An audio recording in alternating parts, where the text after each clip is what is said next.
Well, it gives me more time to focus on my businesses and also to participate in startups like this. I had many opportunities, but I was too busy in politics and did not spend time on this. Ah, well, I will continue to play my part and give my views on policies. And nowadays with social media, my views can be easily heard across platforms. So I'll continue to play my part. I don't think so. I'll stop being a politician.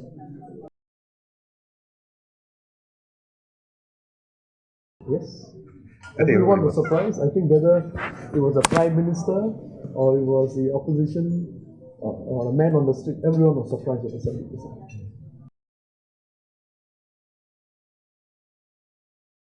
Multiple factors. I think this will never be repeated in the future. We had SG50, we had Mr. Lee Kuan Yew's passing, we had the Pioneer Package, so there was a good feel-good factor there. On the other hand, there were also this seriousness about leadership transition, about the future of Singapore. I think the population at the last moment they did not want to risk a lot, so they had a change of mind. And so those who went to the booth thinking that they will vote for opposition change their mind at the last moment. I don't think so. This condition will exist in the next election. We are risk averse, and I don't think so. We can get out of it so easily. But moving forward, as our population travels a lot, gets more mature, is more exposed, there will be more and more people who are willing to take the risk. But we have to be very careful at the level of risk that we want to take because we are an unlikely nation. We have been a nanny state. We have to get out of that.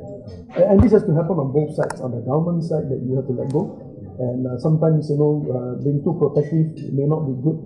When you're raising your children and too protective, they may not be street smart enough. At the same time, for the Singaporeans, you have to take more responsibility and don't depend on the government too much. You have to realize that moving forward, the government cannot do everything for you. So it's going to be a tough challenge, but that's a reality. We have to look beyond our shores and see how others have done it in many countries. The nanny state approach does not work, and people are got used to it, and we'll get there too. I think it will be a lot more challenging.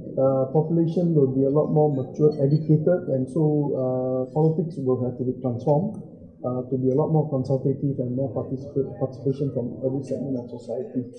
And I think that's a healthy thing.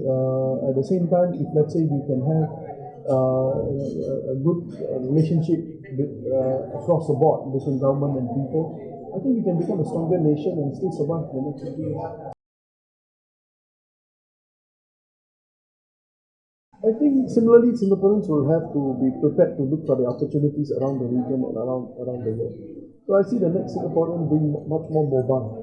And we are providing that base for them, the education system and the exposure that we're giving them and prepare them for the world.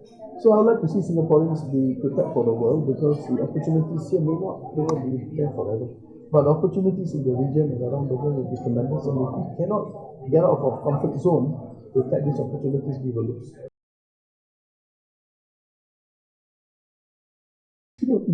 People have not aggregated services in a platform, in a universal platform.